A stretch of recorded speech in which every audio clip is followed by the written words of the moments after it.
LA filing number 16-7970. WNXX Jackson, KNXX Donaldsonville, and WDGL HD2 Baton Rouge. This hour brought to you by Spencer Callahan Injury Lawyers. LA 21 12681. Offices in Baton Rouge. Now, the Hunt Palmer Show. Yes! I feel like I've been waiting for this my entire life. You're listening to the Hunt Palmer Show on 104.5 ESPN Baton Rouge. Jolly good fun. Jolly good. Locking down the middle of the day. America's favorite daytime fun show. Live from the Mercedes-Benz of Baton Rouge studio. This is Hunt Palmer.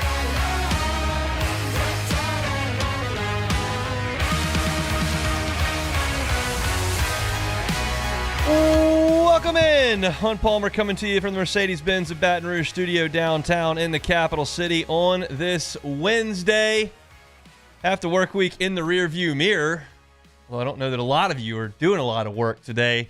We're all kind of bracing for things here on the Louisiana coast. Hope everybody is safe, hope everybody is dry and settled in for Francine to come on through this afternoon and evening. I hope you're staying safe out there. And we'll talk some sports for the next 2 hours to not talk much about Francine. We got lots to get to here before we let things go at 3 o'clock. J.D. Piquel in his normal spot at 1:15 talking all things college football. It's a What If Wednesday. We'll take some of your questions there. Emery Jones met with the media yesterday.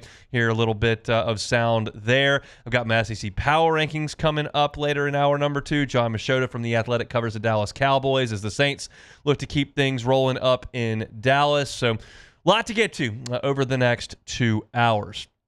I'm going to start today talking about LSU's defense as LSU preps for South Carolina. And interestingly enough, the content that I was going to dive into actually got buoyed a little bit by the SEC Coaches Teleconference, which Brian Kelly is literally still on right now. He started at 12:50. It is 1:01, so he's probably wrapping things up right now. But as I was walking down the hallway to come into the studio, I heard a question that was actually asked by Glenn West of Go 24/7 about Whit Weeks and what Brian Kelly has seen from Whit Weeks.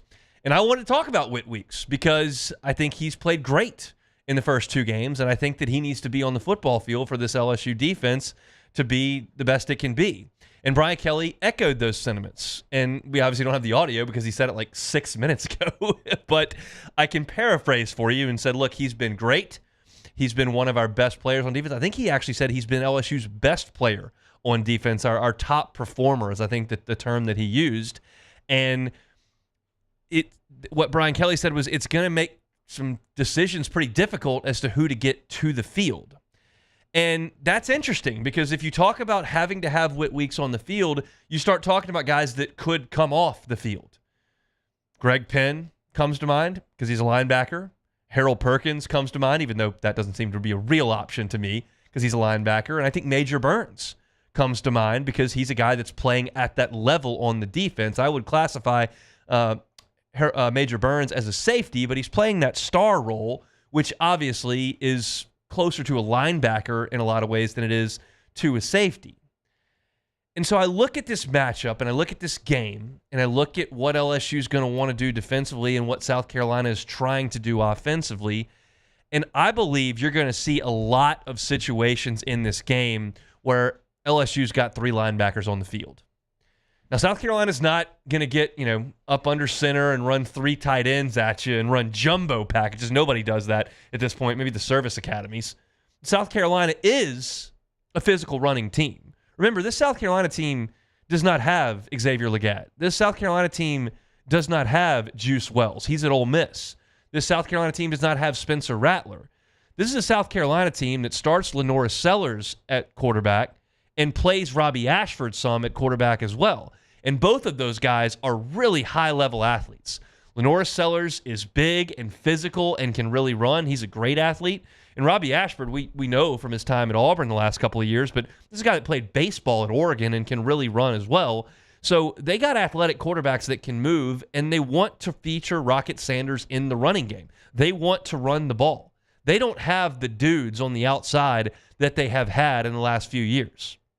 So that means if you're LSU and you understand what the goal is, well, personnel-wise, to defend that, you're going to put linebackers on the field. And I feel like the middle of the field is going to feature Greg Penn and Whit Weeks. Those 2 guys need to play. And then Harold Perkins is going to move toward the sideline, I think. I looked up in the game on Saturday night, and they're playing nickels, and nobody really freaking cares, and it's not going to be a competitive game. It was a competitive game too long, but everybody understands the situation there. It's an FCS team. But I looked up, and I was sitting next to Brandon Taylor and Marlon Favorite, and I said, I don't even notice Harold Perkins is out there. That has to change. We have been talking about this for 2 years. And I don't know the answer. I'm not a defensive coordinator. I'm not a linebackers coach. Nobody wants me to tell you how to get Harold Perkins more involved. I don't know the answer. But I do know how to get Whit Weeks involved. Put him in the middle of the defense. That gets him involved.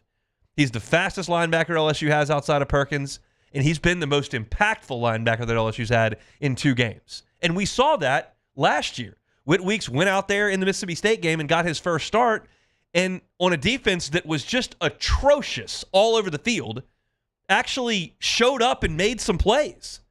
Now, for whatever reason, he didn't play as much down the stretch, and they played Omar Speights more. And look, Omar Speights has made a roster in the NFL. And we know that last year LSU's coaching staff did not do a good job on defense. That's not breaking news. But Whit Weeks didn't play very much. That changes now. And I was going to come on this show and talk about that in the first segment, and just lo and behold, because of a change in LSU's practice schedule, Brian Kelly goes late on the teleconference instead of first at 10 o'clock, and right before I'm going to go on the air, he gets a question about it, and he says it better than I could. Like, he's our top performer. He's got to play more, and that's going to make some difficult decisions. And look, the point of this is to praise Whit Week and to talk about moving Perkins around. It's not to, bemoan LSU athletes, but, like, I'm not going to lose a lot of sleep if Whit Weeks is on the field and Major Burns is not. Like, Major Burns has done some good things at LSU, and he plays hard, and I think he wants to win. He talks a little bit more than I would like for a defense that gives up a lot of points and yards, but if that's the way he's got to play to get focused and to play hard, okay, it's not creating too many personal fouls until you take your helmet off, then we got a real issue. But Whit Weeks is a playmaker, and there aren't that many playmakers on this LSU defense. Like, what defensive back are you pointing to that just consistently makes plays out there? Defensive tackle, we know they've got issues there. They don't have a lot of playmakers there. Now, I could point to Savion Jones, who showed up in a couple of games. I could point to Braden Swinson, who over the course of a year and a half has made some plays. I think Deshaun Womack has some potential. Like, there are some guys on the edges that I think can help. But in the middle, like, I need something better. And I think Whit Weeks could be that guy, and this is the perfect matchup for him because I believe South Carolina, especially if you get weather and there's rain, I think this could be a real heavy run game for South Carolina. I mean, you look at what they've done. Lenoris Sellers in 2 games has 30 carries. 30 carries from the quarterback spot. You toss in Robbie Ashford with 6 in 2 football games. South Carolina's quarterbacks have carried the football 36 times. Rocket Sanders had carried the ball 37 times. So you're talking about, I can do math pretty well there, that's 36 and a half carries per game between Rocket Sanders and the 2 quarterbacks. This is clearly a point of emphasis. And I want to have speed on the field for some of this read option stuff where the quarterback could try to get to the edge. This is a situation where LSU's defense, we know, is undermanned for what what we've come to expect for LSU for 25 years. They are undermanned from a talent perspective at some places on this defense. So you've got to get the guys that do have the talent on the field if you can. And if I've got to put a group out there that's got Whit Weeks and Harold Perkins and Savion Jones and Braden Swinson, Deshaun Womack, like, that's just what you're going to have to do. You're still a little bit compromised at the back end. You're getting healthier there. You're getting some guys back into their normal places. And we've talked about DBs all week long thus far. We've talked about Sage Ryan moving back. We've talked about Zy Alexander coming along. We've talked about all this stuff. But to me, like, get more physical and get your better players on the field. And I need Whit Weeks on the field. He shows up, he makes plays, and that's what LSU has got to have. And if South Carolina is going to run this thing 40 times in the rain, put Whit Weeks on the field. I need him out there. This is a perfect matchup. If you were playing Ole Miss, I might have some issues with this. If you were playing Tennessee, I might have some issues with this.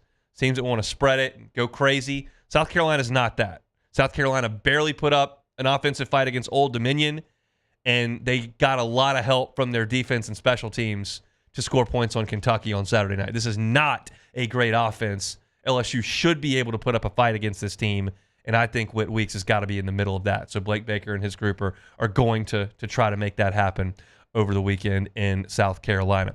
Shane Beamer was on the SC teleconference a little bit earlier today. Brian Kelly, as we mentioned, was on the SC teleconference. We'll talk about more of the things that they had to say as we move forward. Still got to talk Saints-Cowboys, obviously, today. It's What If Wednesday, so if you're in the Bayou 4 chat or if you're on Twitter and want to fire a What If at me, love to hear from you. We'll get to those in about 20 minutes. When we come back, J.D. Pickell talking about the weekend that was in college football and previewing this coming weekend. He's, of course, the host of the Hard Count on 3 Sports YouTube channel. Come back with J.D. Pickell, the Hunt Palmer Show. The Hunt Palmer Show. Highland Insurance, not going to be able to buy any insurance coverage today. They're going to put a moratorium on that as the tropical storm rolls through here in South Louisiana. But these are the times that make you realize that insurance can be vastly, vastly more important than just a renewal. You've got to have the proper coverages. And if you're just shopping around to make sure that you've got the best price and not concerned with what the fine print says and what the coverage actually does when there's an incident, you may be underinsured. You may be uninsured. Make sure you've got someone on your team, whether it's a business or your personal insurance, that makes sure that you're covered. The Highland Insurance Group is going to do that. Jonathan Carver and his team are right here in Baton Rouge. They've got a great team of insurance professionals. They've got a great deal of markets that they can tailor to your exact need in the insurance game. If you don't know, you're a business owner, you're not sure what your property insurance says, you just know what it costs when you sign the renewal papers, you need to take a look at it. And the Highland Insurance Group is helpful in that way. They can absolutely do it for you.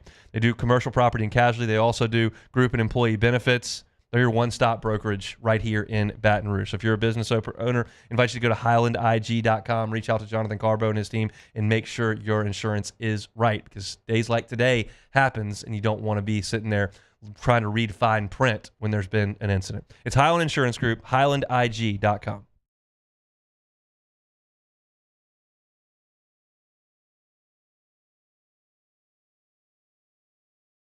Come with a 1 million mile powertrain warranty. The crew at Bayou Ford is going to do right by you.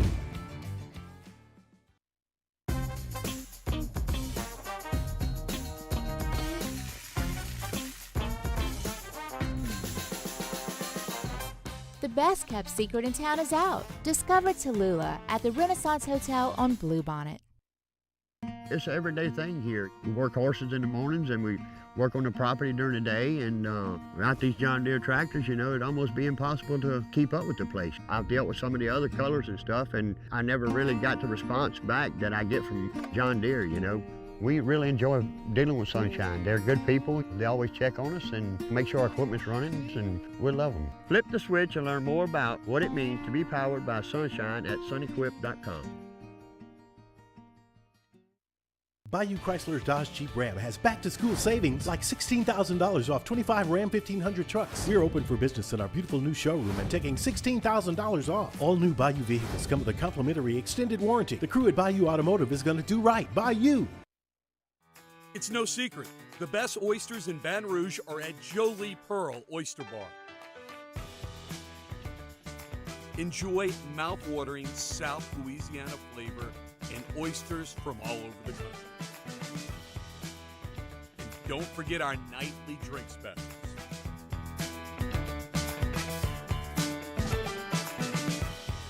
Jolie Pearl Oyster Bar, located in downtown Baton Rouge. Gulf Coast Office Products is a nationally recognized Savin office equipment dealer based right here in Louisiana. Over 100 employees strong, Gulf Coast has the boots on the ground to support all vertical markets, from education, engineering, legal, and finance. With the latest in office technology, from desktop to production segment units, Gulf Coast and Savin have the perfect fit for you. Call 225-756-2644. That's 756-2644 for Gulf Coast Office Products. When it comes to ending cancer, we push forward, always working together for you. That's why our cancer experts at Ochsner have clinically integrated with MD Anderson Cancer Center. This means advanced cancer care, including access to life-saving clinical trials and integrating care to treat the whole you. Introducing Ochsner MD Anderson Cancer Center. Long live you.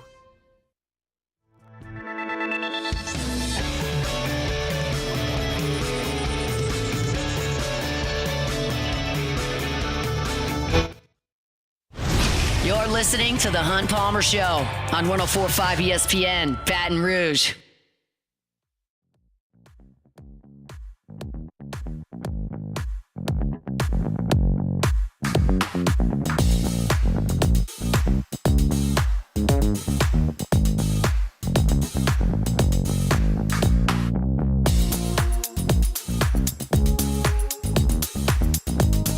All right, it's interesting vibes in the building today. Got a lot of people in sweatshirts, shorts, flip-flops, but we're here. And if you're looking for storm coverage as things progress into the evening hours, Talk 107.3 has got you covered. Brian Haldane had the governor on earlier this morning, doing a fantastic job over there on Talk 107.3. So in the event that you're not interested in any sports today and you just want weather content, they got you covered over there. In the event that you don't want any weather content and you'd like to talk about sports, we got that handled right here on 104.5 ESPN Baton Rouge. Our guy J.D. Piquel is with us every single Wednesday on the Jim's Firearms Hotline, host of the Hard Count on 3. He joins us right now. J.D., how we doing? Brother, doing phenomenal. Big one I heard in Columbia this week, man. Excited to talk about it. Yeah, game day's going. I'm not sure why, but they're going to be there. So we'll talk about that here coming up. I want to go back to last weekend first, and obviously a lot of results that were quite eye-opening, but I don't know that any were quite as eye-opening as Texas going up there and just hammering Michigan. What'd you take from that one? I think that the takeaway for me is I think it's verified. Everyone got the blue check mark on social media. May or may not be notable. Texas may or may not be notable when it comes to winning a national championship. There was a lot that we thought we knew about them. Thought they could play on the line of scrimmage. Thought they had retooled the skill players in the perimeter. We thought they were going to be able to, kind of stand up to Michigan on the defensive line. But to see it actually play out tangibly to that final score. That was eye-opening to me. And so I think we always kind of consider Texas to be a national title, contender and be in that picture kind of outside looking in when it comes to, what you think about Georgia and Ohio State. I think Texas is smack dab in the middle of that conversation, and they look like a national title contending, national title caliber team to me in Ann Arbor. Would you call Quinn Ewers the Heisman betting favorite at this point? So I preseason had him as my Heisman pick. And to have him be the betting favorite in week 2 would make me nervous for my pick. So I'll go ahead and say he's probably tied with Cam Ward right now. I still can't get out of my mind Cam Ward just essentially playing hopscotch to the sideline in the swamp. That was just ridiculous. He's jogging to walking out of bounds in that environment. So I think him and Quinn Ewers are absolutely at the top of that discussion. And after that game in week 2 against Michigan, it's hard to not say it's Quinn Ewers.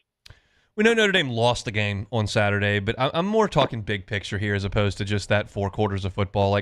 How do you feel about the Marcus Freeman era and what's going to happen while he's the head coach at Notre Dame? Yeah, that's a great question. I feel a lot of ways about it because on one hand, I love everything he's done from a roster perspective. I love the way he's revamped the brand. I think he's made Notre Dame cool again. But to your point, you keep on having these games where you're like, hey, we shouldn't be losing to Marshall. We shouldn't be losing to NIU. And so what is the secret sauce to kind of repair those hiccups? I don't know that answer, but I do think that it would be irresponsible for the powers that be at Notre Dame to think that what they have in place right now is not worth seeing through. I do think it's important to remember here too, Marcus Freeman's first job ever being a head coach is Notre Dame.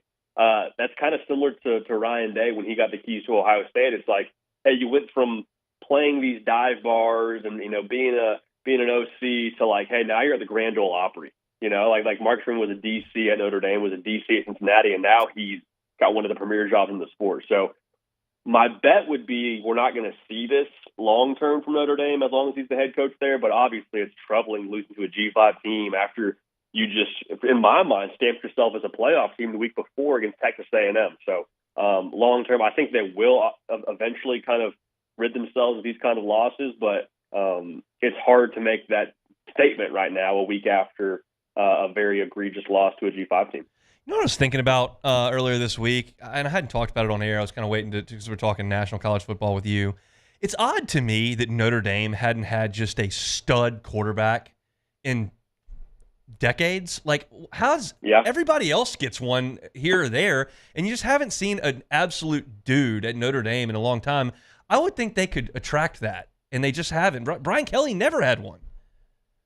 And I'm curious as to why. Like to your point, it's Notre Dame. It's one of those places where you should be turning away guys, not trying to go find someone from the portal. And I think part of that too is like, well, why aren't they able to land a top guy on the recruiting trail? Like why do they have to go to the portal to get Sam Hartman and go to get Riley Leonard? I mean, imagine if they had Cam Ward. Imagine if Notre Dame somehow, some way, this past portal cycle landed Cam Ward. Like, I think that would drastically change overall. You know, maybe not drastically change their season to this point, but I think you beat NIU. I think you probably have a better showing against Texas A&M. Like, we'll see what they end up being in the long term and in the long run. But like, no, I'm with you. I don't understand why in South Bend, one of the premier brands in the sport, like, you don't have what you need at quarterback. Let's talk about Oregon. Just a couple of close wins. Boise's a good team, but they go to Eugene. It's a 3-point game. What do you feel about Oregon after 2 weeks? So after the Idaho game, I was like, hey, don't sell your stock. Oregon's going to bounce back. I like the 19.5. Like, let's go Ducks. After the game against Boise State, I'm not selling my stock, but I'm also not an idiot to understand, like, that price of that stock now is decreasing. The thing that I've landed on with Oregon to this point is, like, I think they have issues. I don't know that they have problems. Like, if they have problems, that's, hey, we don't have what we need on the roster. We don't have a guy at quarterback. Like, we don't have something, and we need to acquire a solution. I think Oregon has issues that, they have a transfer quarterback. They got a lot of transfer pieces on defense. They got a transfer wide receiver. They got a lot of pieces now that I think are still trying to gel. I lean a lot more towards the idea that this Oregon team is still gelling more so than they're not who we thought they were in the preseason. Now, 2 games now, maybe they just don't play well against the state of Idaho. It is what, maybe they got a potato allergy. I don't know. But overall, I'm expecting them to start gelling here. And if they don't have it against Oregon State, and if they show the way they played against Idaho in this game, like, it's going to change the conversation around them very drastically, because they'll catch a loss, and it'll be before Ohio State, it'll be before Michigan. So I'm not out on Oregon just yet, but I do think they have some issues they got to work through. How do you feel about Tennessee right now? Hey, I'm drinking the Kool-Aid. Me too. I know Nico had 2 picks, and I get it, but like, the defense was so impressive. Like, 13 tackles for a loss. Like, if this offense evolves into what I think we all believe it could be under Nico, the overall potential they have on that side of the football, paired with what they have on defense, like, I don't want to see them in a 12-team playoff. I don't think anybody would. I think they would be an absolute force. So it kind of goes back to our conversation in the offseason of, okay, if this offense is 2022-ish and they have a defense to go with it, they're going to be a tough out every single game. So I had them as a playoff team in the preseason. After that NC State game, feel a lot better about that. I am really excited for that game, September 21st in Norman. That'll be the first, like, true road test for young Nico. But overall, I am extremely bullish on the Vols. Have you seen Tennessee play in person since Josh Heupel got there? I have. I went to the South Carolina game last year in Knoxville. In 2022, they came here with Hendon Hooker as a morning kickoff, and they absolutely destroyed LSU. But the thing that it was so much more impressive to me in person to watch the tempo of that offense than it was to see them on TV, because it's just remarkable how quick they, and it stuck with me that, like, if he gets a quarterback that can pilot this thing like Hooker can, like, they're going to be really tough for anybody to stop. Now, Georgia put him in a blender that year, but that's sure. Georgia, and not a lot of teams can do that. Like, it was so impressive to me to see them in person, and that's kind of stuck with me as I've watched this kind of Heupel era kind of unfold. It's one of those things, like, everyone was calling for Nico last year, and I think you're seeing the dividends of him getting a red shirt last year play out in real time. Like, just what you said, to be able to drive that race car, like, you're not cruising at a 65, in the middle lane of the highway. Like, you are far left, carpool lane, 100 plus. Hopefully there's no cops around. Like, you got to be able to whip that thing. And so Nico getting the full year to redshirt, I understand everyone wants to see the top recruit in America hit the field as early as possible, and you're seeing a version of that right now in Gainesville. But, like, I think him getting to redshirt, you're seeing the benefits of that right now, and it's a beautiful thing to see. All right, Alabama at Wisconsin, 11 o'clock kickoff on Fox from Camp Randall on Saturday. I think they play jump around to start the fourth quarter. Will they still be in the game to start the fourth quarter? That's what I'm saying. I don't think they will be. I think seeing Alabama handle themselves the way they did in that fourth quarter, and Alabama getting a chance to get their offensive line back right, I think that makes all the difference. I was just impressed, like I said, how Alabama didn't hyperventilate. They handled that situation like an adult would, got back to what they're comfortable doing, and tweaked the offensive line a little bit, and they were good to go. If you're Wisconsin, you got to find a way to make this game as gross as possible, as slow as possible. If you can just stay in it till the fourth quarter, even if you're down a score, I think that itself would be a win for the Badgers. Maybe not in the win-loss column, but just getting to the fourth against Bama like USF did, get jump around playing, get the folks riled up a little bit. That, I think, would be something you say, okay, hey, we're making progress. This is a litmus test, I think, for Luke Fickell and company. Really interesting game in Gainesville coming up. Florida hosting Texas A&M. Both teams suffered early losses, and I've kind of tried to get right with a game last weekend. What do you think about that one in the Swamp? I think it's fascinating. I think if you're Florida, this is the time to draw a line in the sand. And I'm very concerned we didn't see it against Miami. You would have thought that would be the game that you kind of bow up and say, all right, hey, enough is enough. Talking about our coach, talking about our schedule, talking about our roster. We didn't see it. This to me is the final stand. You gotta show something here against A&M. This kind of gives me the vibe a little bit. I know it's not the same matchup, but it kind of gives me the vibe of last year's Tennessee game when they went to Florida. Everyone's picking Tennessee. I think I picked Tennessee by two scores to go into the Swamp and get it done. And then Florida kind of just had a game that they have when they're at home every now and then. I think this has to be that game. I don't trust Connor Wegman just yet. I don't trust the receiving corps just yet. Defense is good, but I think if Florida's able to get the ball to playmakers on the perimeter, if they can get Trey Wilson active, whether it be jet sweeps, whether it be quick game, get him the football, good things will happen. I think that's the key for Florida. I actually think they win that football game. Interesting. All right, let's talk LSU South Carolina. Could be a little sloppy in Columbia. Game day will be there. Incredible performance by South Carolina up in Lexington. LSU was pretty mediocre against Nichols. How do you see it? I think it's good. So the breakdown for me on our channel was both these teams just want to punch each other in the face. Like LSU wants to punch you in the face and throw it over your head. South Carolina just wants to punch you in the face. They can punch you in the face another way. They want to get Rocket Sanders going. They want to get Lenora Sellers going. I actually like LSU in this matchup. I'm not convinced that South Carolina's secondary is far enough along to be able to match with the Kyron Lacey and to be able to play honest in the box enough with what they have up front for LSU. So I like LSU. I like Garrett Nussmeier. And I'd be curious to hear your thoughts on this here, Hunt. In some ways, getting this game with College Game Day, with it being a big one for South Carolina, there's going to be a lot of national attention. It's kind of a gift that you get it in week 3 and maybe not repair optics, but kind of stabilize optics a little bit, you would hope, around LSU. What are your thoughts on that? So my thought entering last weekend was that LSU, after South Carolina looked terrible against Old Dominion, that if they went up to Kentucky and got beat by 3 scores, got beat by 2 scores, there were going to be some whispers about Beamer starting to crank up. And you could go in there where things were really uneasy in Columbia. And that's, I thought, was pretty possible with them going on the road after how they looked in week 1. Instead, they go up there and hammer Kentucky, and now game day's coming. That place is going to be on fire on Saturday morning, which I think is not great for LSU. So it took a complete 180 based on what they did up there in Lexington, and now I think LSU's going into a pretty hostile environment there.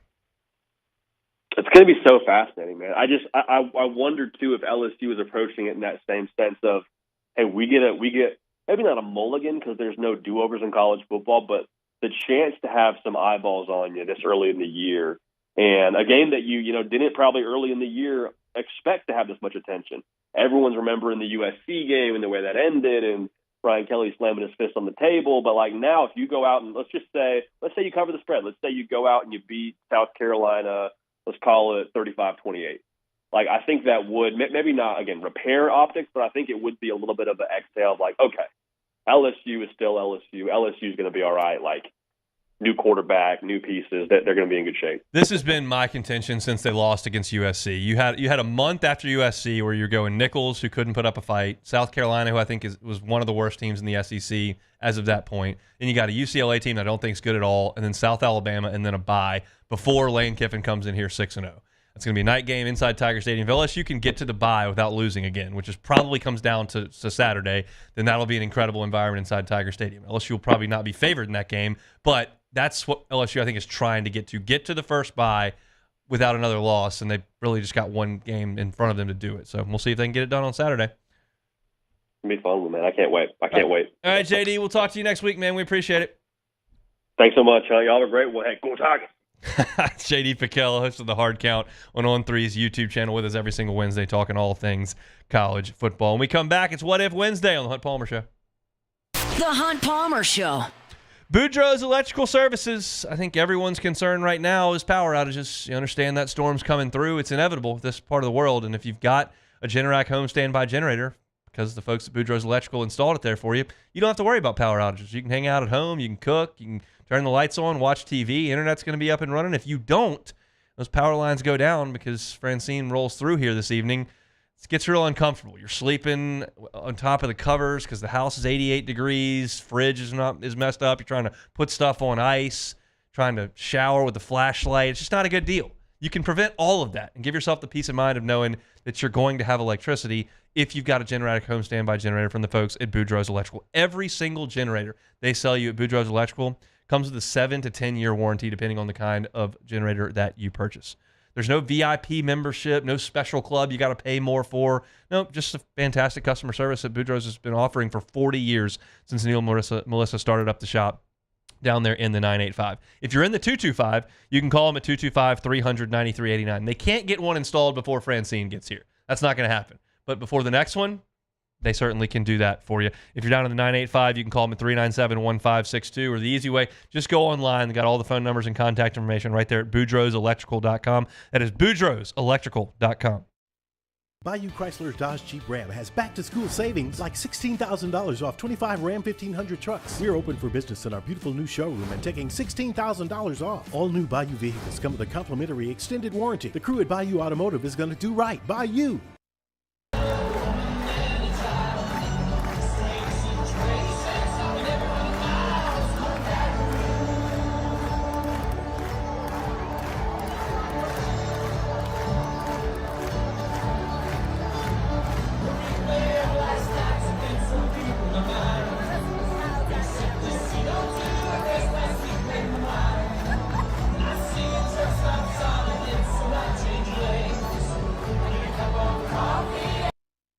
Breck teamed up to reimagine your parks, and you imagined big.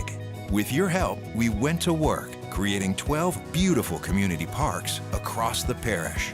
A family-sized water park, miles and miles of trails, and parks just for your dogs. There are more places to splash, to explore, to run wild, and even soar. You imagined, we delivered. Gold. Breck, your #1 park system in the nation. I've been doing business with Luba for 25 years. They're dependable, trustworthy. It's just the attention to detail with our clients. Our folks have years and years of experience. They're highly trained professionals, but many companies have that asset. What I'd like to think makes Luba a bit different is that we use those talents in a way that truly is dedicated to serving the needs of the folks who depend on us. Dylan Cruz here to tell you about Six Rings Baseball and Softball Camp. If you live on the North Shore and play ball, go to Six Rings Camps with former LSU assistant coach Dan Canaveri. His knowledge is second to none, and your child will improve and have fun doing it. Camps were held at Coquille Park and Six Rings Academy in Covington with 4 sessions over the summer. Full day and morning only sessions are available from ages 7 to 13. Go to sixringsbaseball.com or call 985-206-9096. Learn the game to love the game.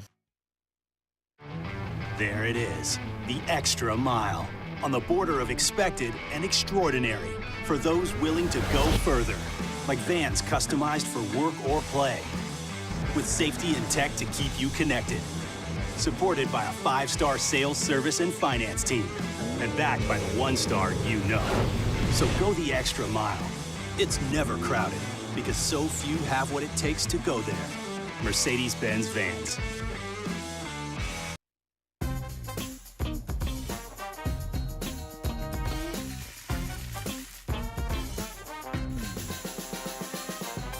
The best. This is the Hunt Palmer Show on 104.5 ESPN, Baton Rouge.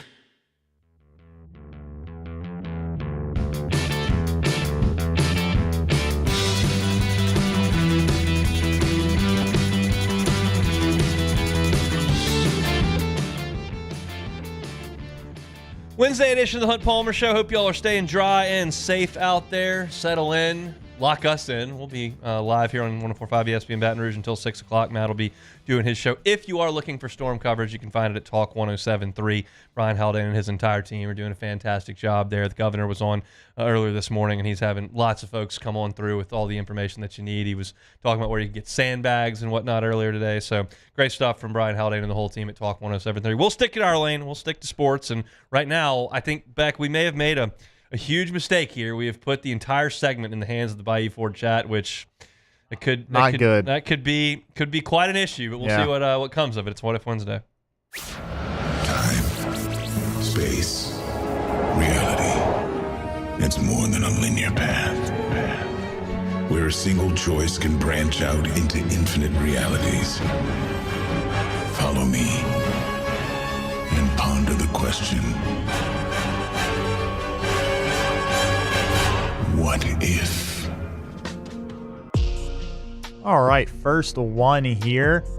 What if we can't run the ball all season? That's a reasonable question. This is the way I phrased it. LSU can win games with a poor running game. You can't win championships with a poor running game. Like, LSU is capable of going out there against Oklahoma or at Texas A&M, I think even against Alabama, and slinging it around and scoring like 38 points. Like, I think they can do that against just about anybody. I'm not saying they're going to do that against everybody. I'm pretty confident they're not. But on a given day, like, you can be a problem for some teams through the air. But week in and week out, you've got to have the run game to complement things and to keep the pass rush in check. So my answer would be, like, they're probably going to go 8-4 if they can't run the ball at all. But they could still beat Alabama. They could still beat Oklahoma. They can still win some games here and there because I do think the passing game is so good. I mean, when you look back at those Les Miles teams, and we always talk about that, like if they didn't have the running game, like, lights out. Like, they went to Tuscaloosa the year Fournette was setting the world on fire in 2015, and they were riding high, and he was busting off 80-yard runs every single week, and they couldn't run the ball that day, and they couldn't score. Like, they couldn't do anything. So that's how that was. There's another option here. They got a second pitch, which is actually their first pitch now. But I don't want to try. I'd rather they just run the ball a little bit better. And we'll hear from Emery Jones coming up in the next segment about some of that. All right, next one here. Kind of talk about it a little bit, but what if Harold Perkins moves to the Star? Yeah, I mean, they got to do something to get some playmakers moving, and they got to get Whit Weeks on the field. That was our first segment of the show today. Brian Kelly talked about it in his press conference today, at his teleconference today. He's got to play, and if Greg Penn's going to be in the middle of the field, like, that moves Harold Perkins towards the boundary. Like, I'm not, y'all know this, like, I'm not a football tactician. You want to hear that? They do an incredible job in the morning. Jake and T-Bob talk about the film. They talk about different positions and things you want to do, and they played the positions at the highest level in Jake's case. Like, I don't have a great plan for Harold Perkins to become a first-team All-American. Like, I don't know how to do that. They pay Blake Baker a lot to figure it out. I'm hopeful. All right, next one here. What if Mrs. Palmer bought Hunt a $620 Gucci bucket hat? Do you know what the reference is there? I don't. Okay, it's Travis Kelce and Taylor Swift were at the U.S. Open tennis tournament. Okay. And Travis Kelce had a very interesting Gucci. I saw the attire, but I didn't know what he was wearing. But yeah, he was wearing a whole Gucci outfit, and he was wearing this a little absurd looking Gucci bucket hat that I guess is valued at $620. So Taylor and Travis have never given me their banking codes. Yeah, I don't know, so I can't prove this, but I feel like it's reasonable to suggest that their checking account situation is a little different than the Palmers. Maybe a little bit. It's just a hunch I have based on some of the things that I've read. Cassie's over pulling the it years. up right now. Yeah. She's going to show you the image of the bucket this hat. hat. Oh man, that's not going to work for me. Yeah, I don't think it works for him, to be that honest. built into the shirt. No, I think it's the shirt I think design? it's a shirt or a sweater, maybe like some kind of light sweater. Maybe. Yeah, I just I think that there's a little bit of a different sort of deal. So like Taylor buying the bucket hat for Travis would be akin to Alyssa finding a quarter on the floor of the movie theater and handing it to you. Yeah, a similar type deal. Okay. Next one here. What if LSU uses a formation other than shotgun? Then they'll probably be in the victory formation, assaulting away a win, I would suggest. They may Have you ever even- seen, don't some high school They teams still do the victory and shotgun. Yeah. In fact, when I went to U High, we almost ran exclusively out of the shotgun in offense, and we blew out a lot of teams, and they did the victory formation in shotgun because the center and the quarterbacks just don't never practice under center. I would suggest not. Now, if you're doing the victory formation because you're up 5 scores, you can do it out of the shotgun. You snap it over the quarterback's head. Who cares? But if you're doing a shotgun snap when you're up 3 with a minute and 1 second to go, that's not a great deal. So yeah, but yeah, I don't see LSU getting up under center anytime soon. Yeah, probably not. All right, next one here. What if Brian Kelly loses? Well, I guess LSU in that regard loses to South Carolina this weekend. That's gut check time. I mean, you lose to South Carolina, like you are staring 7-5, 6-6 right down the barrel. Like you haven't even gotten to the highest level games on your schedule. I mean, I believe Ole Miss to be significantly better than USC and South Carolina. I believe Alabama to be better than USC and South Carolina. You still got to go on the road to College Station. You still got Oklahoma coming in here. If you can't beat South Carolina, I've got real concerns. Now, I'll need to look and see what it looks like, but I mean, I would suggest if you lose the game, your defense probably gives up 35 points, and that's a massive problem because Old Dominion in Kentucky did better than that. But it'll be a bad conversation on the post-game show and on Monday if they can't beat South Carolina, because at this point you still have some hope for what the season could be. If you lose to South Carolina on the road, you don't have any hope of anything. They're not running the table. They're not sniffing the playoff. They're not building any it's just a disaster at that point. Like, I don't think I'm overstating things. Yeah, I don't think so either. All right, next one. What if the team doesn't get sick versus Arkansas in 2022 and everyone plays so well that Harold Perkins doesn't flash like he did?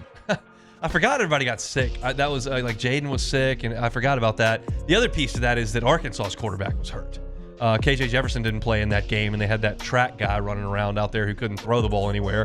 But yeah, I mean, Perkins, that was his best day as a Tiger. I would say that was his most impactful game. He was great against Alabama, kind of spying Bryce Young that whole time.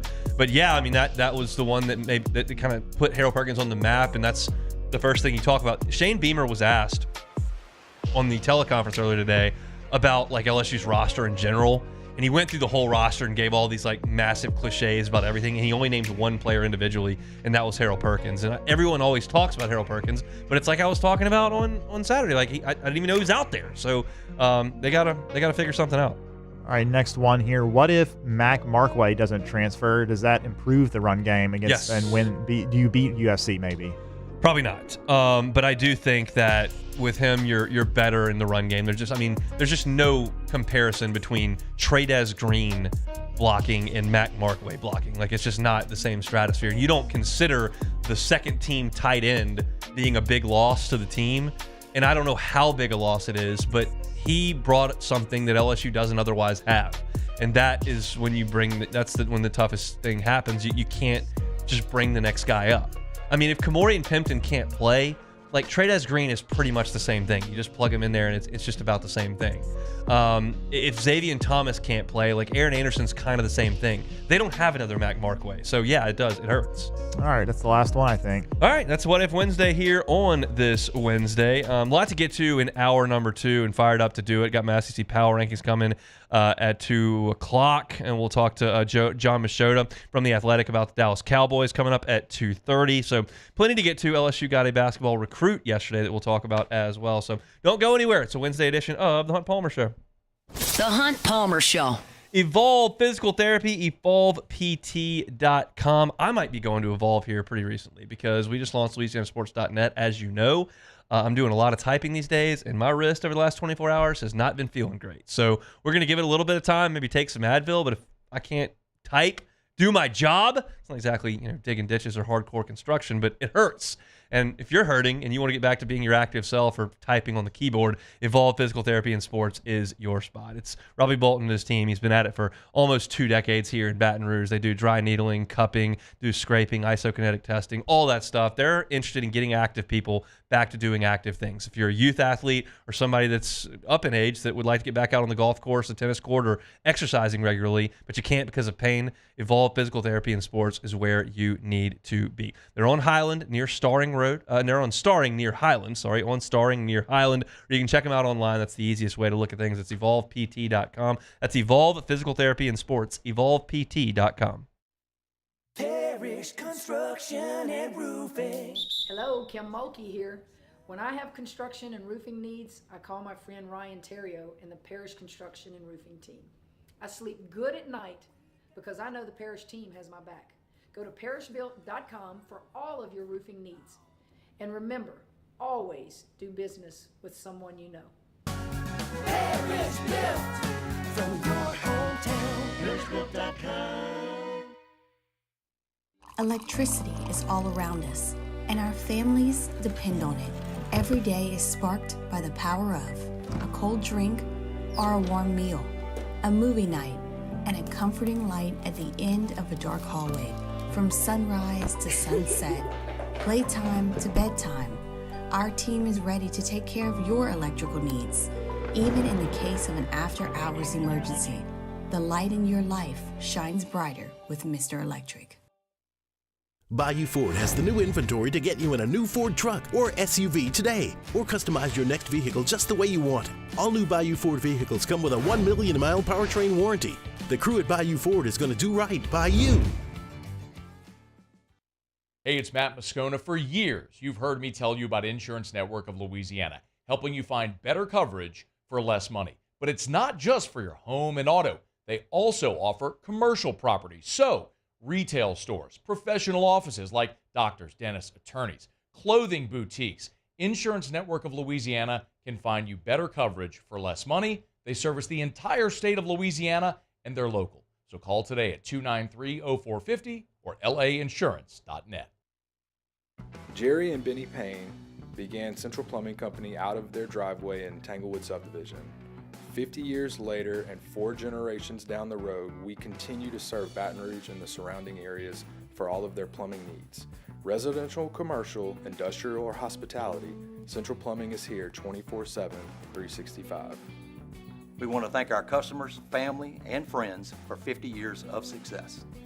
And looking forward to 50 more. Gulf Coast Office Products is a nationally recognized Savin office equipment dealer based right here in Louisiana. Over 100 employees strong, Gulf Coast has the boots on the ground to support all vertical markets, from education, engineering, legal, and finance. With the latest in office technology, from desktop to production segment units, Gulf Coast and Savin have the perfect fit for you. Call 225-756-2644. That's 756-2644 for Gulf Coast Office Products.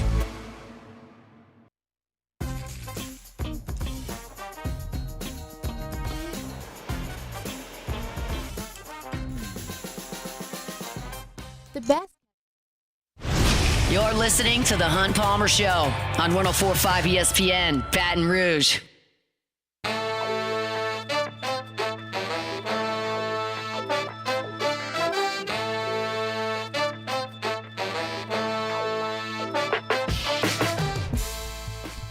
All right, wrapping up hour number 1 here on a Wednesday edition of the Hunt Palmer Show. Yesterday, we had our chance to sit down with some LSU players. Xavier Thomas came out. I had a question and answer up with him at louisianasports.net. Who else did we talk to yesterday outside of Emery Jones? I'm drawing a blank. I spoke to 3 LSU players, and I can't think Xavier Thomas? It was Xavier Thomas, and then there was a defensive player. Harris Shand? No, although he was up there. I didn't talk to him. Going through the levels of the defense. Oh, it's Alexander. There it was. There you go. Eventually, you circle around and get there. Alexander was the other.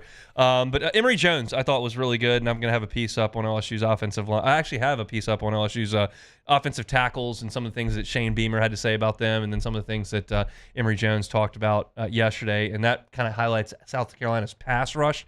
This talks about LSU's inability, by our estimation, to run the football early on in this season. So we're going to play it through and have you listen to the questions because the answers aren't super long, but you get a sense of the back and forth between the print media and Emery Jones as he sat down with him yesterday for about a minute and a half. Run game needs to happen to unlock that. I think we just need to all get moving on the same page, every play and get very consistent with it. And be able to dominate, any D-line we go against. Do you feel like that's something that you guys haven't really done much of through the first two games? I feel like there's been a little bit of lack of execution, and I feel like we just got to make sure all five of us on the same page every play. What does getting on the same page mean? Make sure all five guys, doing the exact same thing, on the play.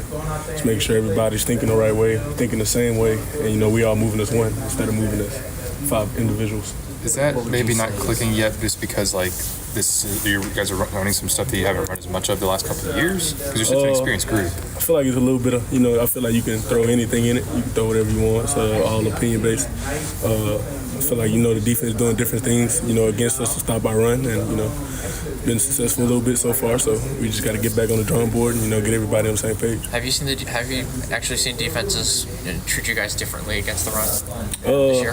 I feel like when you got an offense who can run the ball, they're going to try to stop that for sure. So we just kind of lighten them up in the pass right now. When that run game open up, we're going to take it. It was interesting, and there's another quote that was a little bit later, and this is one of the ones I wrote at LouisianaSports.net. Emery Jones said, I feel like we have protection rules down pat. We have a whole lot of guys who understand protection, understand what the defense and D-line are trying to do, and I feel like our coaches do a great job of emphasizing what they do. The tone of what he was saying yesterday is like, we know exactly what we're doing in pass rush, and he hinted that we maybe don't in the run game. And I've got Brad Davis on my pregame show coming up this week, and I haven't sat down with him just yet. But I'm curious how he feels about what they've done, because we heard Brian Kelly yesterday say that he feels like LSU can run the ball, but teams are loading up numbers in the box, so LSU's throwing it way more. And that may be true, but I just don't quite buy it. I don't think LSU has done a good job of running the ball at all, and I don't think it only has to do with the fact that there are more guys in the box than they can block. I just don't think they're winning at the point of attack against defensive lines all that much. They win in the pass protection game. They're not winning at the point of attack, and Emery Jones kind of hinted at that. They're working towards it here. Emery also told us yesterday that Brad Davis told the team that he was probably going to sleep at the facility on Tuesday night, and that was not weather-related. I think that was coaching-related. This goes back to, we talked about it in What If Wednesday. It's the first question somebody asked of us on What If Wednesday, like, what if they can't run the ball? They don't want to find out. Like, they have got to figure out a way to get this thing moving on the ground. And it's not like they can't. Last year, basically the same cast of characters did get the ball rolling on the ground in some of those games. Logan Diggs had some 100 yards games. Like, it's not, and he's not the Heisman Trophy winner here. He's a slightly above average SEC back. I mean, he's not vastly more talented than Caleb Jackson. He's not vastly more talented than Josh Williams. So these guys did do a pretty good job at points last year of running the ball. Now, you take the Jaden Daniels element out of this, and, we'll see. I've bemoaned the fact that they didn't run the ball well against the great defensive lines. And that's something that I thought a great offensive line should be able to do. And that's kind of what I've been talking about over the last month. But against the average defensive lines, they did run the ball last year, and I'd like to see them do that. Nichols isn't even average, and they couldn't run the ball on them.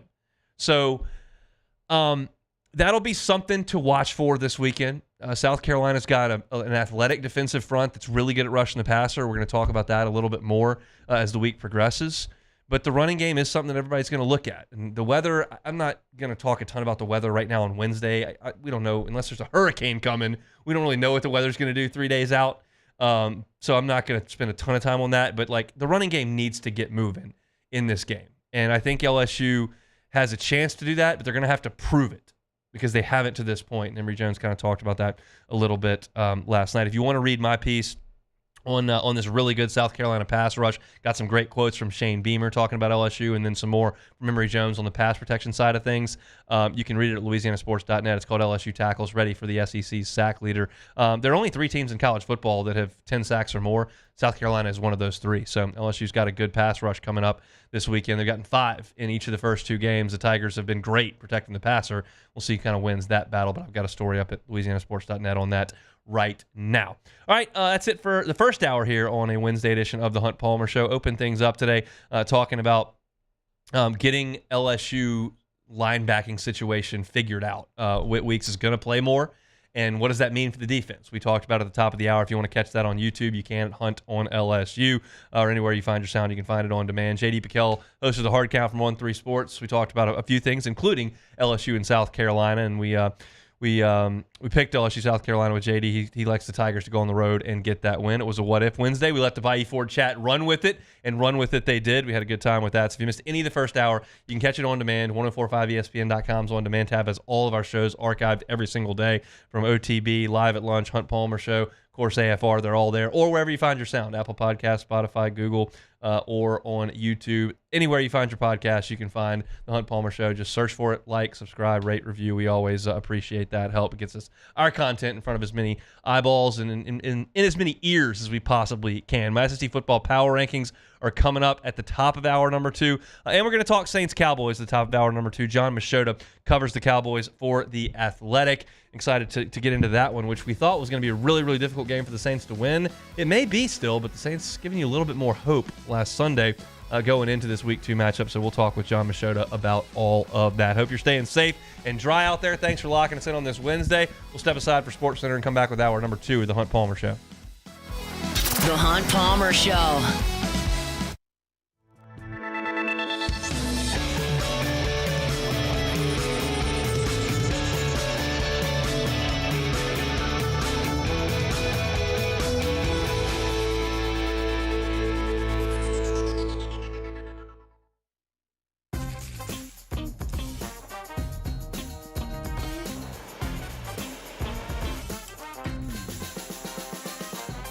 The best kept secret in town is out. Discover Tallulah at the Renaissance Hotel on Bluebonnet.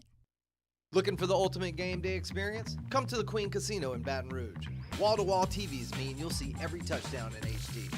Place your bets and feel the thrill of every play with our DraftKings Sportsbook. The Queen Casino, where every moment is a win.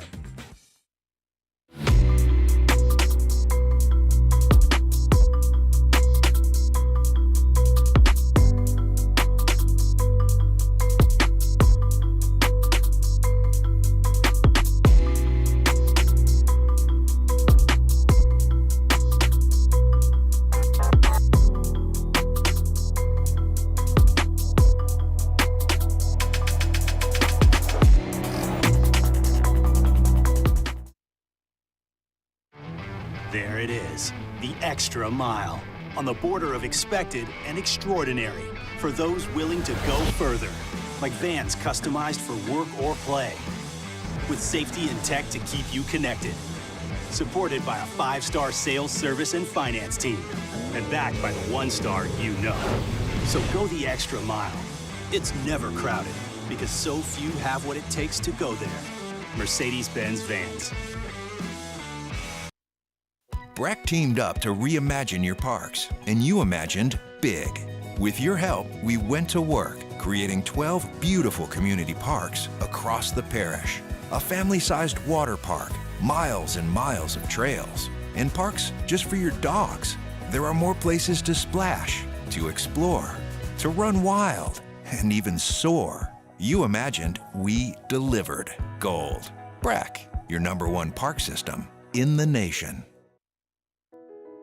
I've been doing business with Luba for 25 years. They're dependable, trustworthy. It's just the attention to detail with our clients. Our folks have years and years of experience. They're highly trained professionals, but many companies have that asset. What I'd like to think makes Luba a bit different is that we use those talents in a way that truly is dedicated to serving the needs of the folks who depend on us. Dylan Cruz here to tell you about Six Rings Baseball and Softball Camp. If you live on the North Shore and play ball, go to Six Rings Camps with former LSU assistant coach Dan Canaveri. His knowledge is second to none, and your child will improve and have fun doing it. Camps were held at Coquille Park and Six Rings Academy in Covington with 4 sessions over the summer. Full day and morning only sessions are available from ages 7 to 13. Go to sixringsbaseball.com or call 985-206-9096. Learn the game to love the game. When it comes to ending cancer, we push forward, always working together for you. That's why our cancer experts at Ochsner have clinically integrated with MD Anderson Cancer Center. This means advanced cancer care, including access to life-saving clinical trials and integrating care to treat the whole you. Introducing Ochsner MD Anderson Cancer Center. Long live you. At Relief Windows, we're more than windows. We're windows, doors, hardy plank, and vinyl siding. But our number one product is always customer satisfaction. Visit us online at reliefwindows.com.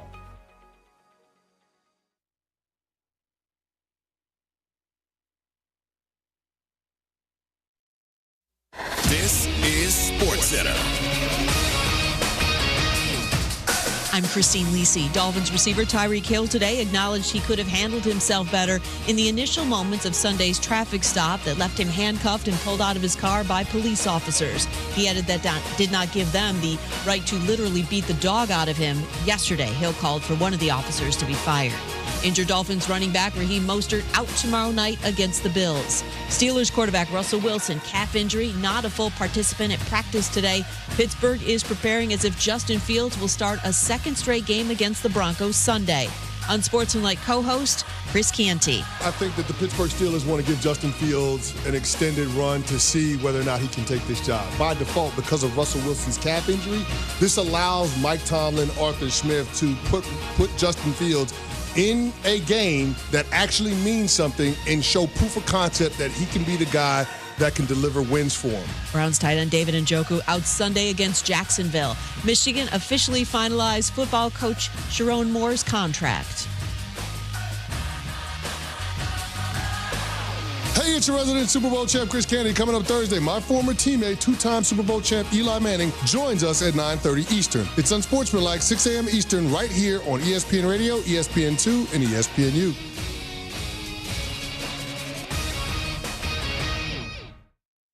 Now, the Hunt Palmer Show. Yes! I feel like I've been waiting for this my entire life. You're listening to the Hunt Palmer Show on 104.5 ESPN Baton Rouge. Jolly good fun. Jolly good. Locking down the middle of the day. America's favorite daytime fun show. Live from the Mercedes-Benz of Baton Rouge studio.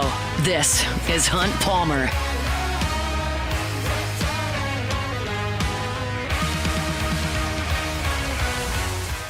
Hour 2, Wednesday edition of the Hunt Palmer Show. Always chuckle at that rejoin. You think anybody's been waiting for this show for their entire life? Maybe. You know who it is? Lewis, that guy in the chat that always just every time he joins the chat, he just says that he hates you and you're the worst. That's who really. He's been waiting for his entire life so he could jump in the chat and tell me how bad I am. Yep. I appreciate Lewis's involvement. I thank him for clicking on the show and being interactive in the chat. I appreciate Lewis every single day. John Machota, who I also appreciate, will join us at 2:30 to talk about the Cowboys as the Saints and Cowboys get ready to do some battle on Sunday. Usually at 2:30 we do SEC Power Rankings, but we're doing John Machota at 2:30, so we're not doing SEC Power Rankings at 2:30. When we do SEC Power Rankings, will be right now. So let's get into it. Hunt's SEC Power Rankings. All right, we start at the top. 1 second. I was not ready for that. Come on, back. Yep. All right, here we go. Who's at the top? The suspense is crazy. Yeah, I know. Who could it be? The Georgia Bulldogs. It's the Georgia Bulldogs. They have not allowed a touchdown yet. They've won their 2 games 82-6. 6 different Bulldogs have caught a touchdown pass from Carson Beck or the other quarterbacks. I just think they have the best personnel in the league, so until somebody takes that crown from them, I got the Georgia Bulldogs at number 1. Number 2.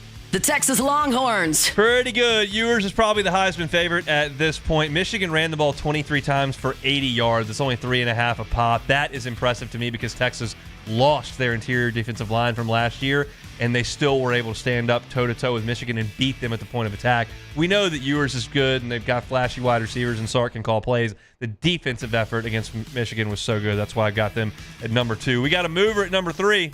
The Tennessee Volunteers. Vols are up a spot from number 4. Nico's completing 75% of his passes. He's also averaging 5.9 yards per carry on the ground.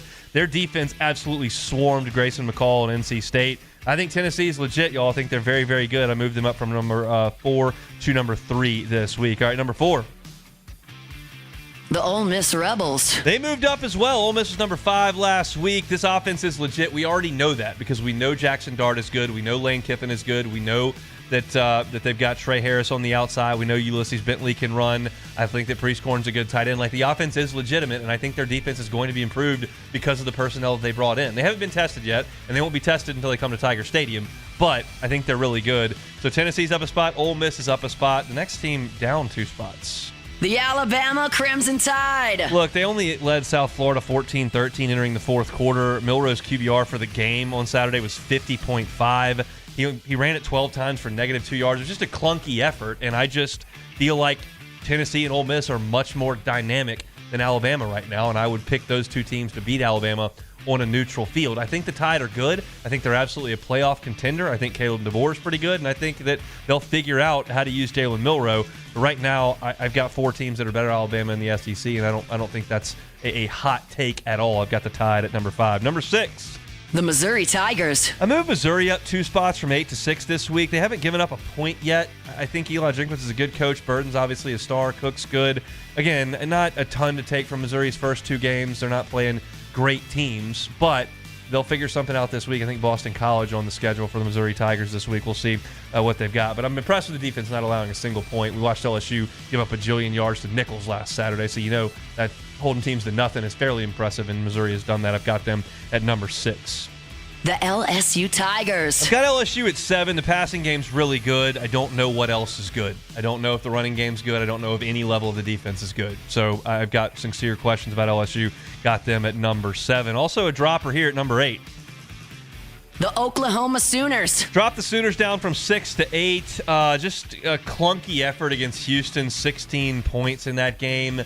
I think that Jackson Arnold's a good player, but we need to see a little bit more. And they got Tulane coming up this week, so we'll see what the Green Wave can go up there and do. It's kind of the Willie Fritz 2-step for Oklahoma. They got Houston and then Tulane coming in the next week, but I've got the Sooners down at number 8 at this point. Number 9.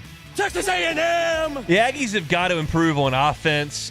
They threw a little wrinkle in there in the game against McNeese. Terry Bussey got a carry. Y'all all know who that is. Terry Bussey, 4-5 star, was a safety. They said, hey, we'll hand him the football. He goes 65 yards for a touchdown. So that's pretty good. Wigman settled in against McNeese. It's an FCS team he should have. Now you got to go to the Swamp. Now it's time to put up or shut up. It's a huge game coming up this weekend. A&M, I've got it number 9, but they could drop if they don't go to Florida and play better. You're number 10. The South Carolina Gamecocks. I had South Carolina at 15 last week. I've got them up at 10. This is the biggest positive move of the week. 5 spots moving up after going to Lexington and absolutely hammering Kentucky. That was just damn impressive. They did a great job on defense. They absolutely harassed Brock Vandegrift. They are among the top 3 teams in the country in sacks. They've got 2 guys coming off the edge that are absolute terrors that we'll talk about a little bit later. I don't love Lenore Sellers, which is why I don't have South Carolina moving way up after a big win. But I think moving up from 15 to 10 is a pretty good deal for them. We'll see what they can do this weekend against LSU. Gamecocks at number 10. Number 11. The Arkansas Razorbacks. 4 spots up for the Hogs. That's an impressive move for them.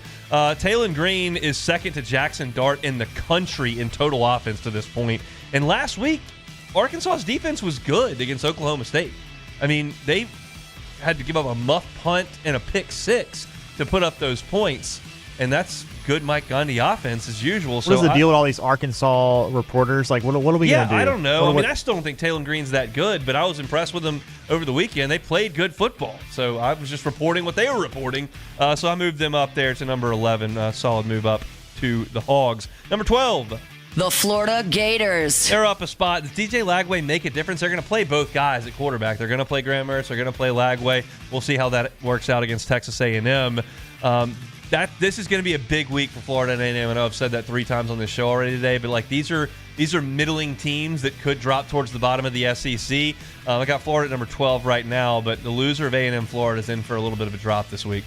The Kentucky Wildcats. They dropped 4 spots. That's the biggest backwards mover of the weekend. Vandegrift looked atrocious. The offensive line looked atrocious. And if Kentucky can't run the ball, I think Kentucky's day in the sun is over, and that was evident in the game on Saturday. I don't think Mark Stoops is gonna figure this thing out and make them competitive again. The league's too good, and Kentucky is not built to be at that level.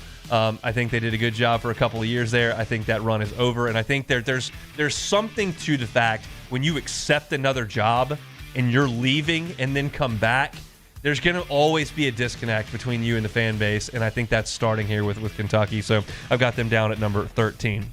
The Auburn Tigers. Auburn's at 14. They got a quarterback battle on their hands now. Peyton Thorne turned it over 4 times over the weekend. They got pushed around by Cal. That's just not great.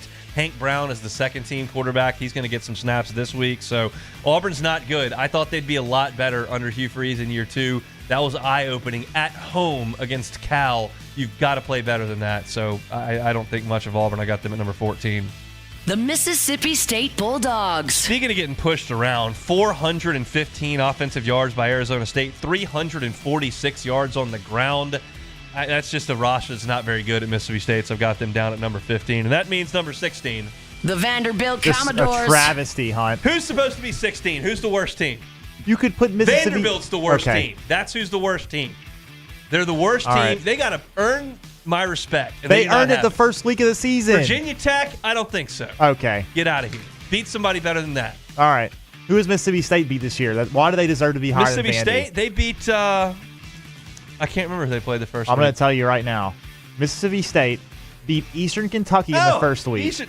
Northern Kentucky's the North. Eastern I don't even know who Kentucky, Eastern they beat them 56-7. They lost to 56 to nothing. That's incredible. No, 56-7. 7. And then they lost to Arizona State last week. So Hey. why are they higher than Vanderbilt? Vanderbilt's 2-0. Because they're Vanderbilt. They beat Virginia Tech. You know what? This is a good point by you.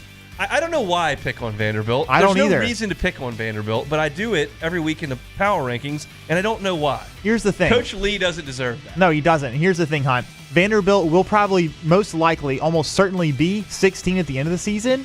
But right now, 2 weeks of the season, they don't deserve to be 16. They're It's 16. just they just don't deserve it. They deserve to be don't. 16. No, they don't. It's a track record thing. That's the second week in a row we've done a great job right on the end of the music Yeah, that there, was making good. that work.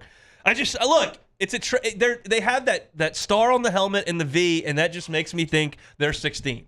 It's out of habit. That's fine. But everybody in the chat is up in arms about it. We've got hashtag justice for Vandy. And then also people are mentioning that Arkansas moved up 4 spots after losing. So but they looked good doing it. And also I saw that and I thought about that's weird. That is an interesting point. However, all the teams below them also lost. Yeah, so I mean, you've got Kentucky that just looked awful. You got Auburn that just looked awful, and that's the reason. And Mississippi State looked awful, and that they all backed up. It was less about Arkansas doing skyrocketing anything, through right, a loss. right. They're just but better. They did outgain Oklahoma State by 250 yards so on the road. I agree with that for sure. Of course you do. It's great. These are the correct power Except rankings. for It's incredible Vanderbilt. work. We'll just never agree on that one. I'm sorry. I mean, the problem is I don't. Here you have my word. I pledge this to you. If they win another game, Okay, they will not be 16. They're going to win almost certainly. Who are they They're gonna be? playing Georgia State next week. No. If they win a league game. Okay, yes. If they win an SEC game, they will not be 16. If they're going to beat Georgia State this week. Give me their league They're games. going to Missouri next. They're in not week gonna 4. beat Missouri. If they beat Missouri, Hunt, they have to be in the top 12 at least. Okay. They have to. Who else do they play? Let's just play the game. It's a All right. hurricane day. What do we do? They're going to Missouri. Then Okay, they've got that's a loss. Alabama at home. Okay, and then, cool. and then they go to Kentucky. That's a winnable game. That is Kentucky's a winnable not game. good. It sucks that it's on the road, but that's what date? What's the date on that? That is October 12th. It's not basketball season yet. Maybe they got Big Blue Madness or something. I don't know. You've got to get the Kentucky fans into the basketball Yeah, court. can't have them at Kroger Field. You can't Next, the grocery store. The next week is Ball State, so that doesn't count. And Nope. then they got Texas at home. At that's Auburn. tough. At Auburn is winnable. All their winnable games are on the road. Give me a home game they can South win. Carolina is the only one that At they can win home? at home. And then they've got Tennessee at home. And of good. course They're they've gonna got lose that to, one and by of course 60. they've got to go to Baton Rouge in November as well. Oh, I forgot about that. Yeah. That's a good thing for LSU. It but is. You don't want to lose that one. Oh no way. I mean, They're the worst team in the league, so LSU's not going to lose that game. They're the 16th best team in the league. That's right. Those are facts. All right, John Machota is going to join us at 2:30. We'll come back. Thanks for joining us here on a Wednesday edition of The Hunt Palmer Show. The Hunt Palmer Show. One Bath and Closets. OneBathAndClosets.com is the website. David Duvall and his team, 30 years redesigning and remodeling bathrooms and closets. Just give them a call. It starts with a consultation that is free to you. You have David Duvall come out, and you say, look, here's my situation. And y'all start to talk about ideas. There's a questionnaire involved. What do you have? What do you want? What's your budget? You can figure out some financing options.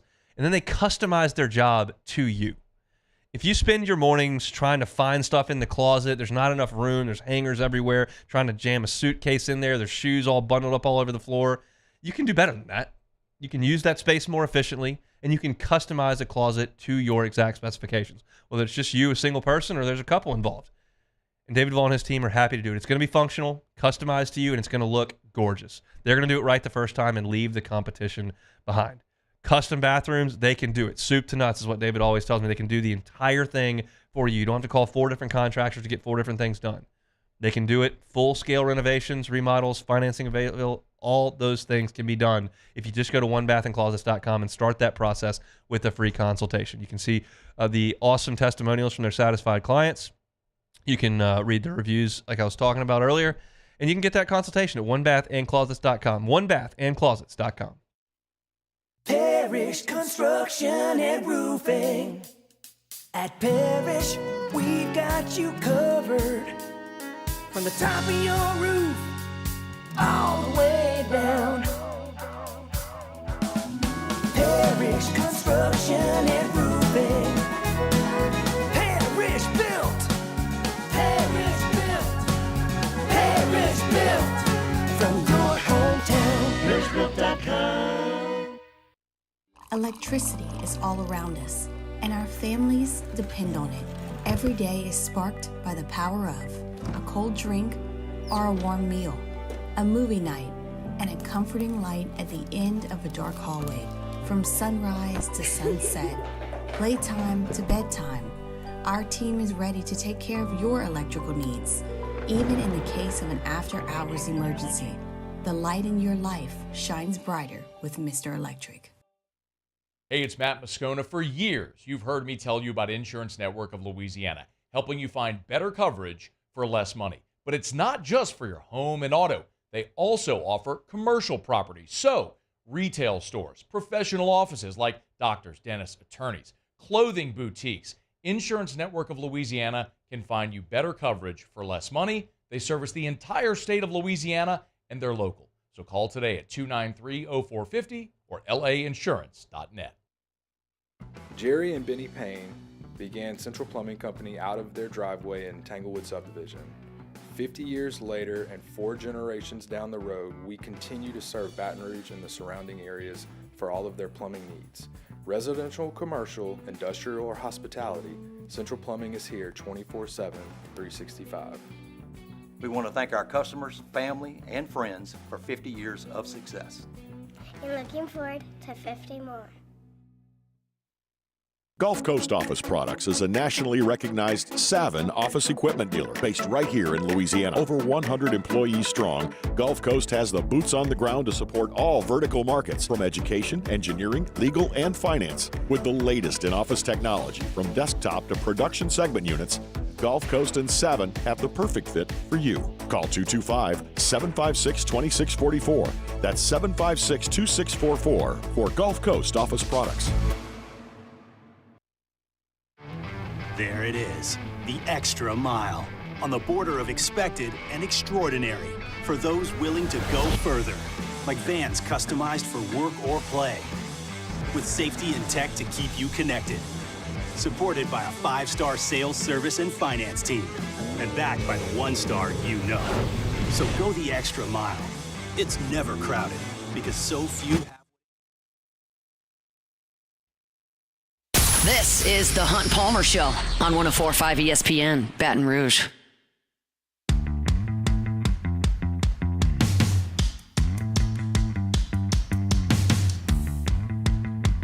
If you're looking for storm news, you can find it on our sister station, Talk 107.3. Certainly as things progress this evening, Francine going to come on land is tracking right through the city of Baton Rouge at this point. So certainly this evening, and then of course tomorrow morning after the storm has come through. If you're looking for updates, no better spot than Talk 107.3. Brian Haldane will be all over it. Road closures, school closures, updates. He'll have local officials on the air. Just does an awesome job with storm coverage over there on Talk 107.3. So if you're looking for updates, especially tomorrow as we kind of start to figure out what the damage is from Francine, they'll have you covered over there on Talk. We'll be here talking sports. Jake and T-Bob will remote this morning.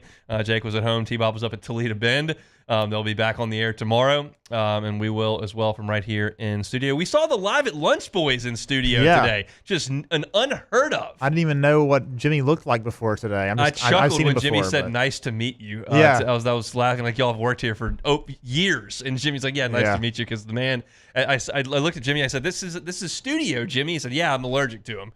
Man likes to get out on the road, get a plate of food, and do some radio. I can't blame him, honestly. Look, it's a good gig. I've done some sports today, live at lunch, handy times in my day, and it's a good gig. I like this comfortable studio. That's it's a controlled environment, but those guys thrive in the elements. Coach. That's a good coach term you got there. Controlled environment. Man, we were talking about Les Miles yesterday on the in the media session. We were talking about memories that we had. It's just classic stuff. Les was once asked about the health of one of the kickers. I don't remember who it was.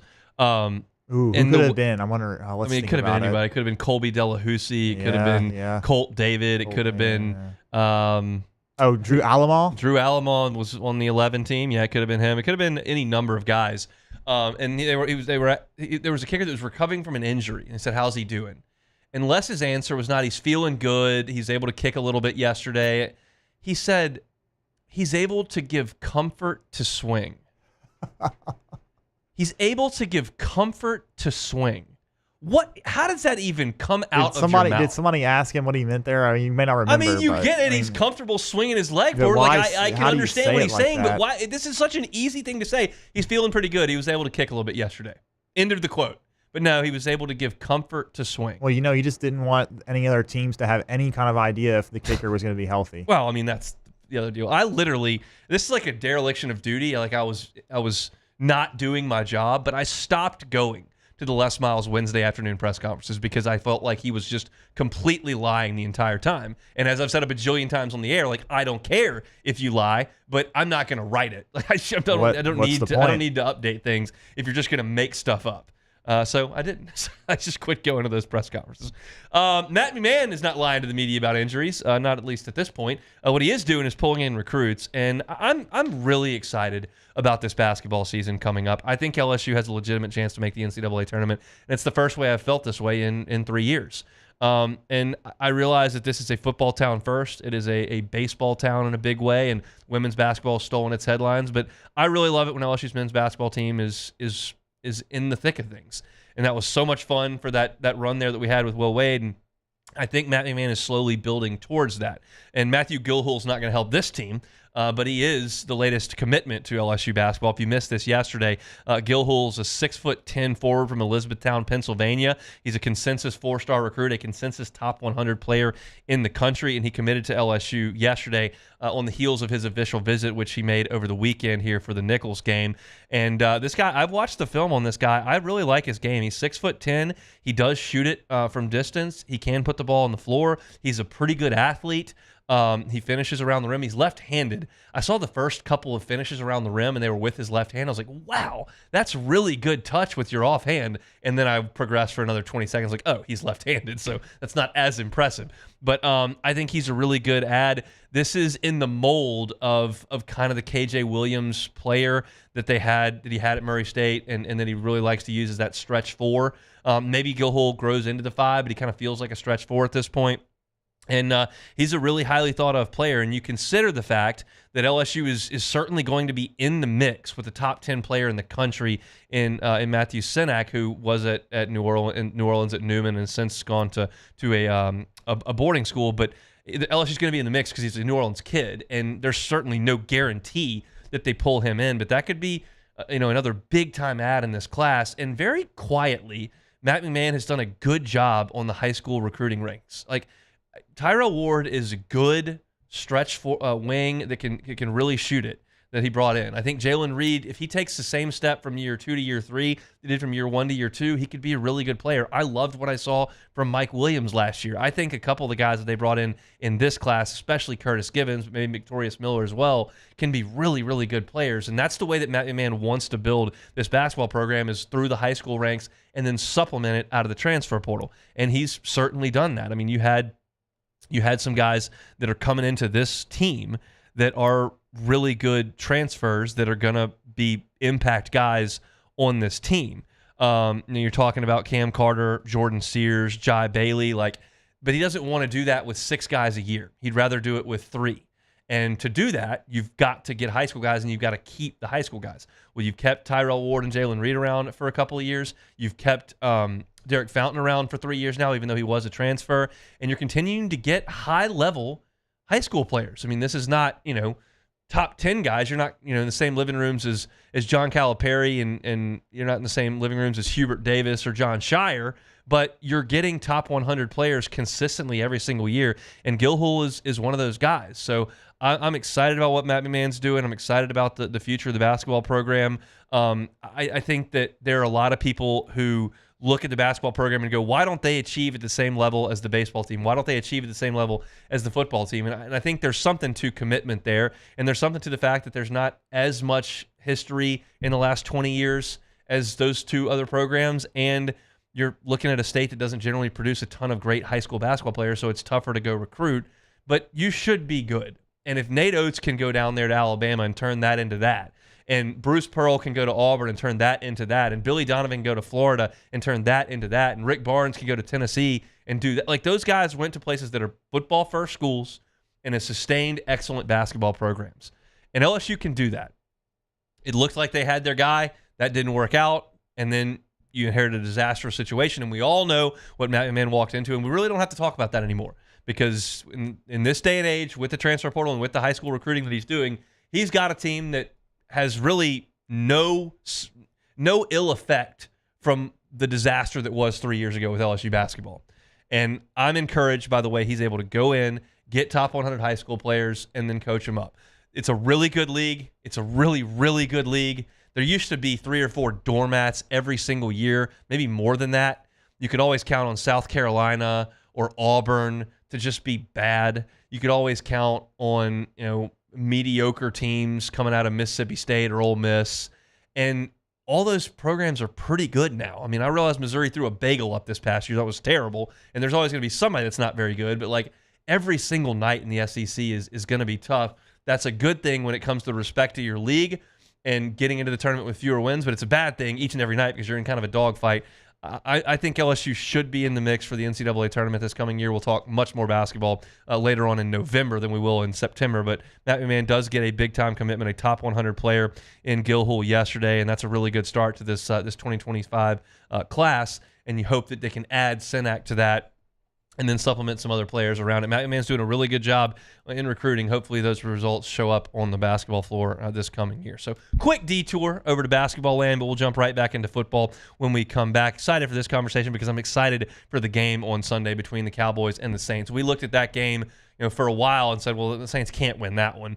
Well, now you don't feel that way because the Saints played as well as anybody in football on Sunday, so we'll see what they can do for an encore in Dallas. John Machota covers the Dallas Cowboys for The Athletic, and he'll jump aboard coming up next on The Hunt Palmer Show. The Hunt Palmer Show. LeBear's Baton Rouge got to be your game day headquarters this fall. They got the biggest screens around, and now you can dine and bet at ESPN Bet in LeBear's. It's a fantastic setup. The food is great there, and the gambling is right there at your fingertips, right there at the window, and screens are fantastic. So make LeBear's your game day watching headquarters as you move forward in the fall. Plus, I got to tell you, you got to sign up today for Cover 5. Got an SEC contest going. I'm involved in it. It's week to week, but there's also a season-long contest that you can jump in right now. It's not too late to jump in based on how the points work. You download the Pin Play app. You download the Cover 5 app. You pick 5 games in the SEC against the spread, and you get points based on how much the team covers by. It's a lot of fun, and you can compare yourself to me. I'm right there about 13th right now. We're doing okay. I'm not going to give you my picks for this week yet, but get on the Cover 5 app, make your picks today, and you can win weekly and season-long prizes. If you're not a member, get the Pin Play app today. LeBear's Baton Rouge is your live sports headquarters. Must be 21 or older. Gambling problem? Call 1-800-589-9966 for help. It's no secret. The best oysters in Baton Rouge are at Jolie Pearl Oyster Bar. Enjoy mouth-watering South Louisiana flavor and oysters from all over the country. And don't forget our nightly drink specials.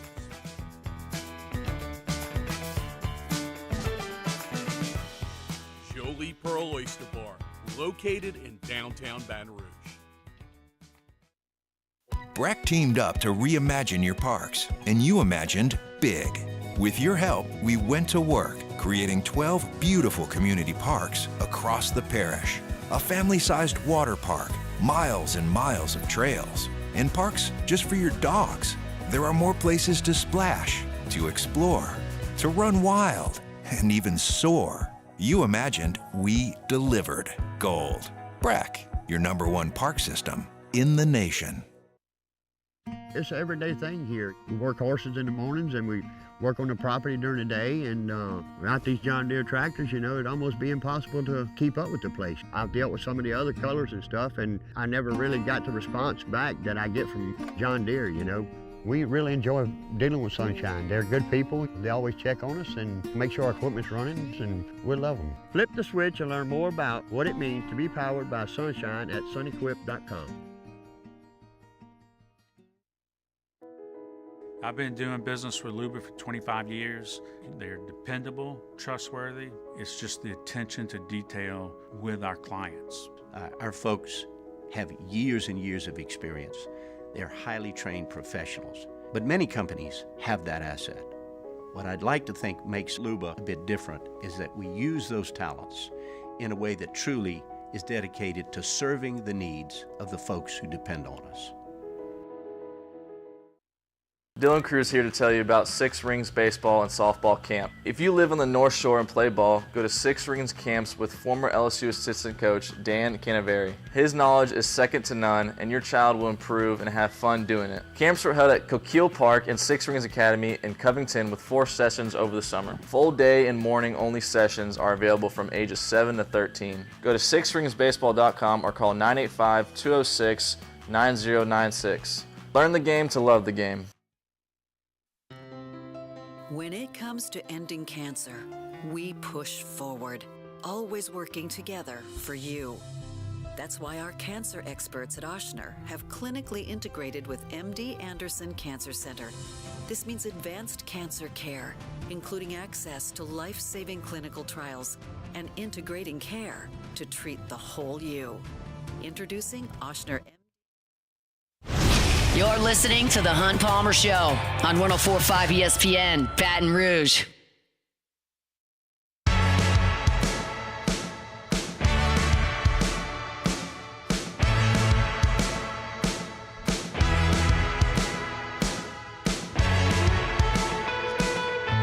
Back here on a Wednesday edition of the Hunt Palmer Show. Hope you all are staying safe and dry out there. Just heard word from New Orleans Saints facility. The players practiced this morning. They have been sent out to be with their families. The Saints coaches are actually going to sleep in the facility tonight as Francine comes through New Orleans. So they're kind of camping out, getting ready for Saints and Cowboys coming up on Sunday. A game that looks a lot different today than it did this time last week. Saints with an incredible win at home against Carolina. Just looked fantastic in that game. And Dallas goes on the road and takes care of Cleveland. So a couple teams that feel pretty good about themselves after week one. John Machota covers the Dallas Cowboys for The Athletic. Good enough to give us a few minutes here on the Jim's Firearms Hotline. John, thanks for the time. How are you? I'm doing well. Thanks for having me on. It is our pleasure. What was the most impressive aspect of Dallas's season opening win against Cleveland?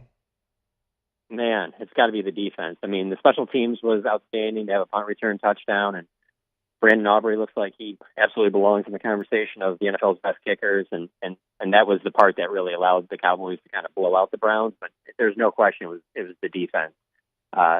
We don't really know, and when I say we, I kind of mean all reporters that cover NFL teams. With the way training camps are nowadays, you don't really know for certain how a team is going to look in their first regular season game. And I say that because it's not just a training camp, it's how little the starters play in the preseason. And so I guess I shouldn't speak for all reporters because maybe some teams give a little bit better access, I guess. I don't know, but I can't imagine you get a ton as opposed to the way you used to be able to So to see them go out there and play the way they do in their first game with Mike Zimmer as defensive coordinator, there was no taking a step back from what Dan Quinn did. It clearly looked like they've built on what Dan Quinn was building over the last 3 years. And so that's the one thing that it makes you think, well, if this Cowboys team can be any different in January, maybe it's because the defense might be even better than it's been. What was the most impressive aspect of the defense then? It certainly had to be the pass rush. I mean, when Michael Parsons is fresh and healthy, he's as good of a pass rusher as there is in the game, and he might be the game's best. And so that's been the only thing that's missing. He's had other strong starts to the season, but it's tailed. The production hasn't been the same later in the year, really. December, January, still outstanding player, but not as nearly as crazy productive as he has been early in the year. And that was absolutely the case in this game. And DeMarcus Lawrence on the other side looked like he's on pace for a double-digit type sack season. And then really just he's not a rookie, but technically he is because he didn't play last year. DeMarvion Overshown was a third-round pick a year ago out of Texas at linebacker who he missed his whole rookie year with an ACL injury, but he was just flying around making plays on Sunday. And that linebacker spot has been one that hasn't been really a strength for the Cowboys for really the better part of the last decade. And the way DeMarvion Overshown and then the veteran Eric Kendricks looked at that linebacker spot, it looked like it's certainly going to be a strength as long as those two stay healthy. So the Saints' offensive tackles were a huge question mark coming out of camp. You've got a rookie at the left tackle in Taliesin Fuanga, and you've got Trevor Penning, who they're trying to salvage at right tackle. He hasn't been able to impact the team in 2 years on the squad. And they looked okay against a bad Panthers team back on Sunday. When you talk about Lawrence and you talk about Parsons, are they anchored to one side? Do they move them around? What kind of matchups do you expect Zimmer to try to find with those Saints offensive tackles? They both move around, certainly Micah way more than DeMarcus Lawrence.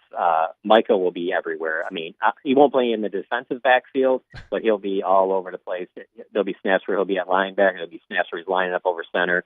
He'll be at right end, left end. That's really been his greatest strength over these, this is now going into his fourth NFL season, is just his versatility, that he's strong enough that he can outmuscle guys that are a little bit bigger than him. And then the guys that are maybe a little bit stronger, he's just so much more athletic, and so he's able to just get around them. And so I know you can't double team him on every play, but if anybody was ever to ask me, like, what's the key to, slowing down this Cowboys defense, it really is you got to try and do everything you can to neutralize Micah. And if you can kind of take him out of his game, then that's going to be the best chance that you have. Now, other guys can step up, but I think it all starts with Micah Parsons. And you really look at, since he showed up in Dallas, they've had 3 consecutive 12-win seasons. This team looks like it's capable of winning double-digit games again. And there's a lot of different reasons for that. But near the top of that list, if not number one, is ever since they drafted Micah Parsons, it's really helped, elevate a defense that anybody that follows the NFL knows the Cowboys spend the majority of their money on offense, whether it's Dak, CD, and even in previous years, Romo and Dez. The list goes on and on. But Micah Parsons changed things around here where he really made the defense formidable. And it seems like it continues to get better every year that he's on the field. John Machota is our guest, covers the Dallas Cowboys for the Athletic. Saints and Cowboys coming up on Sunday. Let's talk about that offense that they have spent a lot of money on. Dak Prescott, kind of a polarizing figure. What's the temperature with the Cowboy fan base right now on Dak? That's a great question, because I would say the majority is happy that they got a deal done and that he's going to be their quarterback for this season and at least 4 more after it. But there definitely are people that want to see more in January, and they're frustrated that maybe the team isn't interested in going in another direction. And I can understand where some of those people are coming from. He hasn't been good enough in January, but I also don't know that anybody has.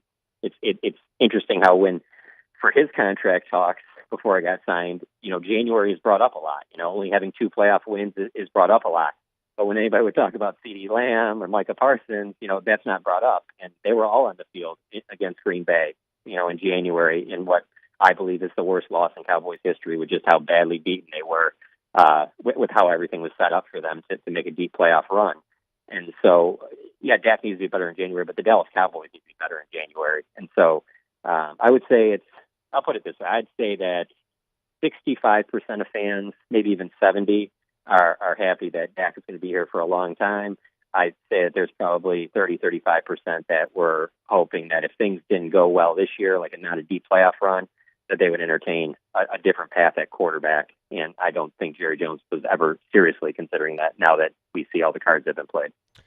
What is the identity of the Cowboys offense after Dak? I know CeeDee Lamb is incredible, but what's kind of beyond him? I would say, well, it's certainly the passing game. And so it would be really after you take away CD, which it's difficult to do even when you are trying to double him. But I would say it really would be the passing game with tight end Jake Ferguson, who the Cowboys are really dodged a bullet on Sunday that he went down with a knee injury that we were just talking to him in the locker room, and he said that when he went down, he heard it pop, and he had never experienced an injury or any type of a feeling like that.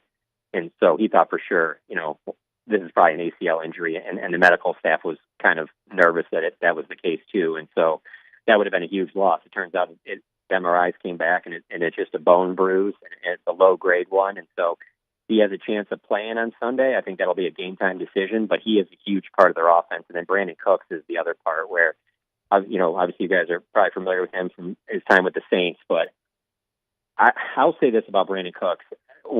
I've been covering the Cowboys since 2011, so I've been covering the NFL since then, and I can't understand how he has been moved around to so many teams because he is one of the best locker room guys I've ever been around from just the way he carries himself and the way other people talk about him. And then just the longer he's been around, just the better rapport he's built in this offense to where he's really become a weapon for them that, teams really have to, consider when it comes down to just trying to take away CD. Cooks can certainly make them pay, but yeah, the Cowboys are very fortunate that they made that trade for Cooks over a year ago because he's been a huge asset. How's that offensive line? We know once upon a time it was the best offensive line in the NFL. A lot of that's kind of aged out now. What do we think about the Cowboys up front? Yeah, it's funny because I started covering the Cowboys in 2011, and the offensive line had a similar feel then to now, and it's that at that time they were starting to do a rebuild because that offensive line they had before it really kind of throughout Romo's career was kind of getting older. So in 11, when Jason Garrett took over as head coach, his very first pick was Tyron Smith, and that was obviously huge to set the kind of the youth movement on the offensive line, and then in drafts that followed, they ended up getting Travis Frederick and Zach Martin to build it to be what was, arguably the best offensive line in the NFL for a few years.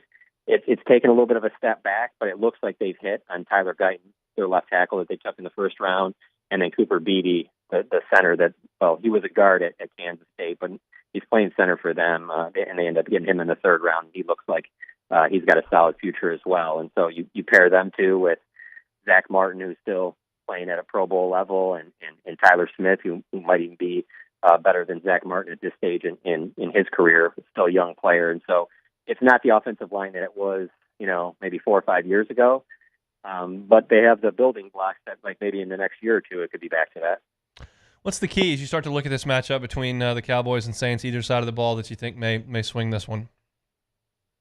Really, I think Derek Carr is a big part of it.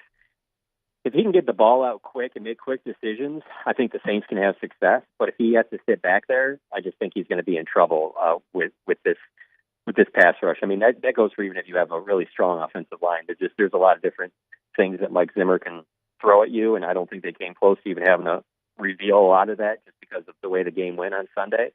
And so if you tell me that Derek Carr is able to stay upright and get the ball out pretty quick, I think the Saints have a chance. But if that doesn't happen, I just don't see how the Cowboys don't win this game. And it's kind of interesting that they're coming off of what I think is the worst loss in Cowboys history, which was at home at AT&T Stadium. But one of the reasons that factors in as being, to me, the worst loss is because just how good they've been at home the previous 2 years during the regular season. The best team in football. And that's why when they, had that game at home, most thought, well, they'll win this game for sure. They're just a different team at home. So I do think that will return in the regular season. I'm gonna hold back judgment on if I think that necessarily will hold through in January. Got to see a little bit more here, but they are a really good team at home, and so I understand why the Cowboys are favored, but hey, it's a big game. Certainly, the Saints can win. He's John Machota, covers the Cowboys for the Athletic. Cowboys and Saints coming up Sunday from Arlington. All right, thanks, John. Appreciate the time. Anytime. Thanks for having me on. He's John Machota. When I think about covering the Cowboys, I think about AT&T Stadium, Jerry World, and I covered the LSU-Oregon game there. And and the LSU TCU game there, and they had a macaroni and cheese bar in the press box, which was quality. Yeah, that's good stuff. What you're looking for. They got the bacon bits. I don't even remember what else was up there, but I indulged. I can promise you that. It's not the best seating option for a press box. They kind of tuck you over in the corner, but the mac and cheese bar, very good. I enjoyed that very much. So if anybody's going to cover that game. You put some mayonnaise on the mac and cheese? Or I don't recall putting any mayonnaise on the mac and cheese. Okay. I don't know if that was an option. I'm not here to tell you that would be disgusting. Yeah, well, I mean, I know your creamy, affinity for pasta with mayonnaise. So. Trust me, it's happened before. We'll see. Power goes out tonight. Who knows what's going to happen? Yeah. It could be. There can be any kind of culinary options at the Palmer House. My wife and kid are in Shreveport. I'm by myself. You never know what's going on if the power goes out, and I've got to make some food. So we'll see. Come back and close things up. It's a Wednesday edition of the Hunt Palmer Show. The Hunt Palmer Show. Audio Video Security Solutions, avssla.com is the website. Nothing more important than the security of your house and your family. And for us, we trusted Mitchell Fisher and his team at Audio Video Security Solutions to handle all of that at our new house. He came over to the house, met my wife. She told him kind of what she was thinking, and they outlined what they were going to do. They marked all the windows. They put the 2 cameras up, front door and back door, put the new burglar alarm system in, downloaded the app, and now we can remotely arm and disarm the alarm. We can remotely look at streaming of the video of the front door, back door all the time. You can pause, fast forward. We don't pay any cloud or storage fees. It's incredible, and we've been so happy with the customer service and the product that Audio Video Security Solutions installed at our house. If you don't have anything like that, any sort of cameras or burglar alarm or any of that, and you're like, I probably need to invest in something like that, Audio Video Security Solutions is your one-stop shop. They can do it all. Mitchell Fisher and his team would love to help you with that. And when I give you the phone number for Audio Video Security Solutions, it's not some receptionist somewhere who may or may not be around. It's Mitchell Fisher's cell phone. He's the owner of the company, and he wants to be involved in your installation and in the customer service aspect of your experience. That number is 225-439-7920, 225-439-7920. You can check them out on Instagram, AVSS_BR, and always online. It's Audio Video Security Solutions online at avssla.com. When it comes to ending cancer, we push forward, always working together for you. That's why our cancer experts at Ochsner have clinically integrated with MD Anderson Cancer Center. This means advanced cancer care, including access to life-saving clinical trials and integrating care to treat the whole you. Introducing Ochsner MD Anderson Cancer Center. Long live you.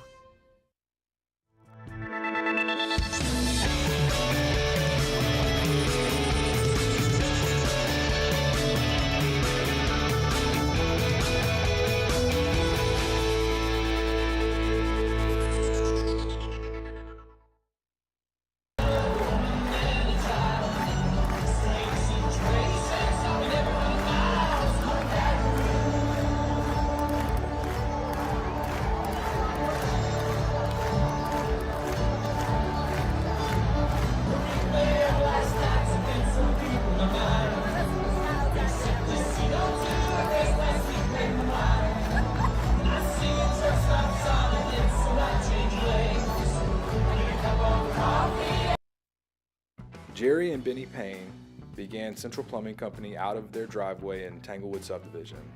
50 years later and 4 generations down the road, we continue to serve Baton Rouge and the surrounding areas for all of their plumbing needs. Residential, commercial, industrial, or hospitality, Central Plumbing is here 24/7, 365. We want to thank our customers, family, and friends for 50 years of success. And looking forward to 50 more. Gulf Coast Office Products is a nationally recognized Savin office equipment dealer based right here in Louisiana. Over 100 employees strong, Gulf Coast has the boots on the ground to support all vertical markets from education, engineering, legal, and finance. With the latest in office technology, from desktop to production segment units, Gulf Coast and Savin have the perfect fit for you. Call 225-756-2644. That's 756-2644 for Gulf Coast Office Products. There it is, the extra mile, on the border of expected and extraordinary for those willing to go further, like vans customized for work or play, with safety and tech to keep you connected, supported by a 5-star sales, service, and finance team. and backed by the one-star you know. So go the extra mile. It's never crowded because so few have what it takes to go there. Mercedes-Benz Vans. At Relief Windows, we're more than windows. We're windows, doors, hardy plank, and vinyl siding. But our number one product is... This is the Hunt Palmer Show on 104.5 ESPN, Baton Rouge.